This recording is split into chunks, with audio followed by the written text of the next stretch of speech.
We're going to look at some interesting things developing in the market. Let's check out some charts and some trendline fun. This is Mike, the tactical stock scalper. All right.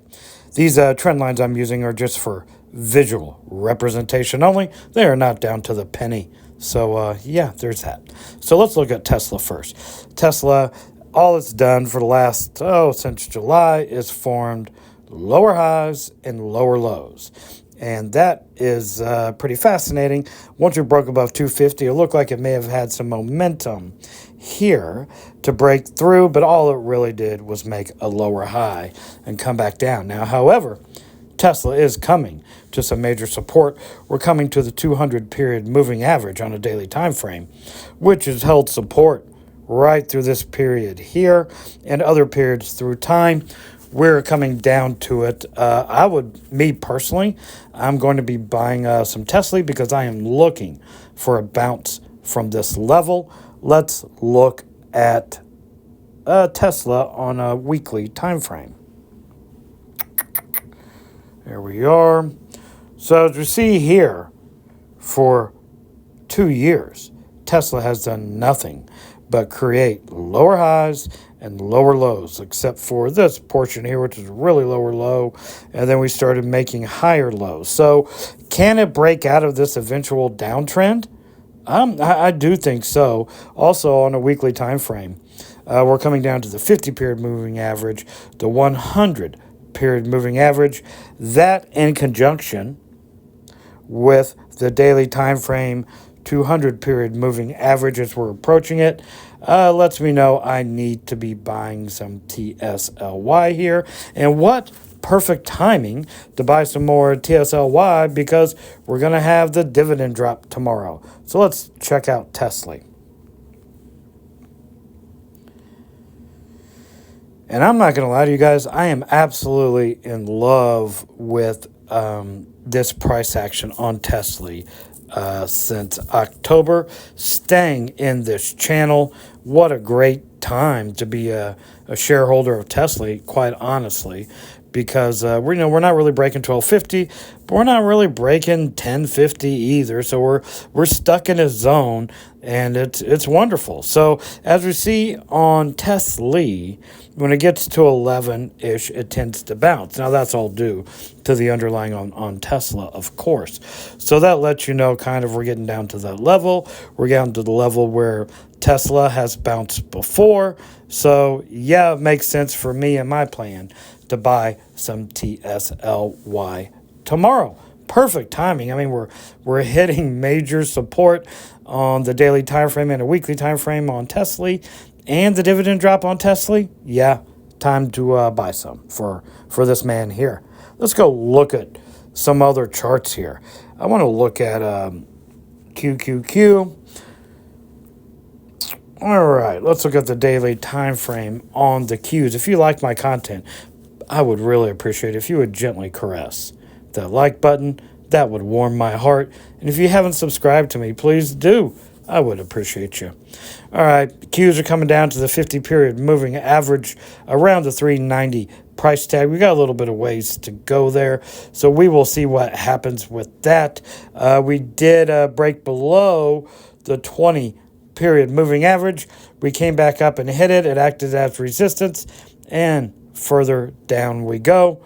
To me, it's just a pullback, a corrective measure in a market that just ripped for 9 weeks in a row. Let's check this out on a weekly time frame. You know, it's good to zoom out to these weekly time frames and monthly time frames, etc., to give yourself a better look. I did go short on my main account on the Qs, playing this double top pattern. I did take profits today on that. So if you heard me going short on the Qs, I went ahead and took profits on no shorts on this double top pattern that has now been confirmed with the down week. On a weekly time frame, we got a little bit to go till we hit any moving averages. Those are curling up around the 380 price tag. But for me, I think a good spot to buy QQQY would be around, again, let's pull it up here, that 390 level. I'm waiting to buy any more QQQY until it at least hits that 390 level. If it doesn't hit it and keep going, that's fine. It goes back up, no problem. But I'm going to wait for the 390 level before I purchase any QQQY. Let's look at IWM. Okay. This one is really fascinating. We're going to go ahead and straight away and pull this out to a weekly time frame here. So you've heard me talk about this $200 level on IWM. It would be the 2000 level on the Russell.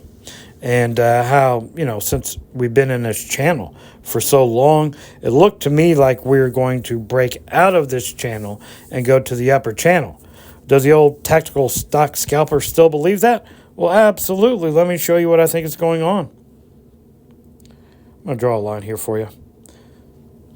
See this middle channel area right in here? We had dips below the $200 level and even got down to 190 and even a tad below it. I think we are forming this middle channel here, and I do not think we're going back down to the 170 level. I could obviously totally be wrong on that, but I think we're forming this middle channel. I would look for a bottom around the 190 level or so, maybe 185, whatever, and then maybe rock it back up to the 210, and then we'll form this channel for the next couple months. Wouldn't that be great? So to me, in my plan, I still think buying IWM, for me, this is not financial advice, this is just an old man talking to you here. I still think we're buying close to the bottom on IWM, at least for the next year or so, because I think we're going up to that upper channel. But first, we must form this middle channel, because the Russell trades in channels, just like it has here since 2001. Just like it did during this period here. We're not going to count the COVID crash and rip up. We're just going to talk normal trading action and normal trading days without black swan events. This is what I think is going to happen. Let's check out SPY. We're also going to look at Amazon, because I am in AMZY. I am also playing the double top here, although this isn't a true double top because we haven't reached the other level up there of all-time highs on SPY. But I am also short this one. I have not taken profits on this one. Took profits on my QQQ short, still holding my SPY shorts. But as far as SPY goes and the S&P, we're now to the 20-period moving average and are now below it. So it's got quite a ways to go until it hits the 50-period moving average. I don't know if it'll get there or not. It may. But I think I would be looking for some kind of support here, and it may follow the cue. So maybe 465 will act as some kind of support, although I'm not seeing much there. I mean, we did get a little rise up there around 465, but I don't know if that's really going to be any kind of real support. Maybe if we zoom out to a weekly time frame, we can get a better look at it one more time. Just going to zoom in here. Yeah, I'm not really seeing much. I think 460 would be a better bet for some kind of support. As you see there at 460, way back there in 22, it acted as resistance. We see here 460. Draw this little line here for you. See right here, 460 acted as a resistance there. Will it come down and now be support? That's completely possible. Definitely keep my eye on that. If I was to, have JEPY, which I don't, but if I was, I'd be looking at that 460 price level to average down if this was me personally. Let's look at this lovely thing, Amazon and AMZY.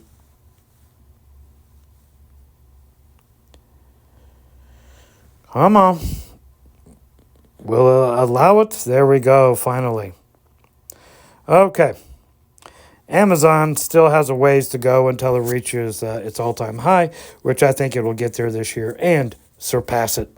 On a weekly time frame, Amazon is coming down to its 20-period moving average around a 140 price tag. As you see, all moving averages are starting to curl up. The 50 is now above the 100, and we're looking to get on a nice bull run here with Amazon. Let's look at it on a daily time frame. It is just blew past the 50-period moving average without stopping for support at all. Will 145 give it some kind of support? And this is just a little wick below, and it'll go back up tomorrow. We'll have to see. Amazon does have a sexy little gap to fill there, but it could come down to the 140 period and to the 100 period moving average on the daily time frame, and 140 may be the better area for support. Although we have got, let me show you this. We got support here at the 145 level. So that is possible. It looks like another line of support here is obviously going to be this 140 level, which would kind of make more sense, but we'll see what happens here.